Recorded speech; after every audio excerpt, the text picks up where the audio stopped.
આજે આપણે પહોંચી ગયા હતા આશાપુરા માતાજી મંદિર, જે આવેલું છે આણંદથી માત્ર 20 કિલોમીટરના અંતરે પીપળાવ ગામે। અહીંયાના ઇતિહાસ વિશે વાત કરવા જઈએ તો આ વાત મહાભારત કાળની છે। લોકવાયકા મુજબ પાંડવો જ્યારે વનવાસ અને યજ્ઞાતવાસમાં હતા ત્યારે માતા કુંતી સાથે આ ભૂમિ પર વનવાસનો સમય પસાર કર્યો હતો। તે સમયે આ ભૂમિ હિડમ્બા વન તરીકે ઓળખાતી હતી અને અહીંયાથી જતી વખતે માતા કુંતીએ આ ભૂમિ પર આશા માતાની મૂર્તિની સંકલ્પથી સ્થાપના કરી હતી। માતા કુંતીએ સંકલ્પ લીધો હતો કે તેમના વનવાસનો સમય કોઈ પણ જાતના વિઘ્ન વગર શાંતિથી પસાર થાય।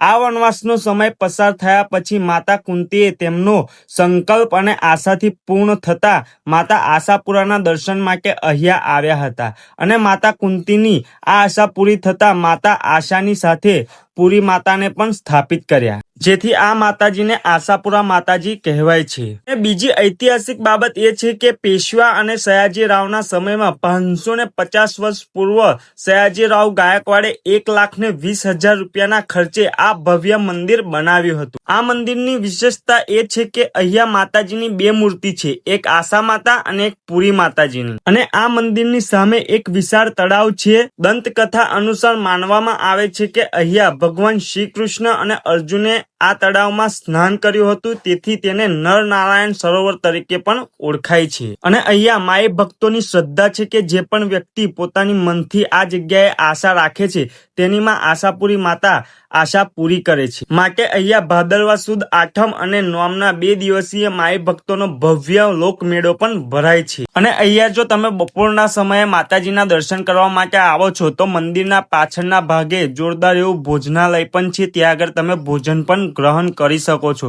તો મિત્રો, વિડીયો સારી લાગી હોય તો કોમેન્ટમાં જય આશાપુરા માતાજી લખવાનું ભૂલતા નહીં, અને આપણે ચેનલ પર નવા હોય તો હમણાં જ આપણી ચેનલને સબસ્ક્રાઇબ કરી લેજો। જય માતાજી।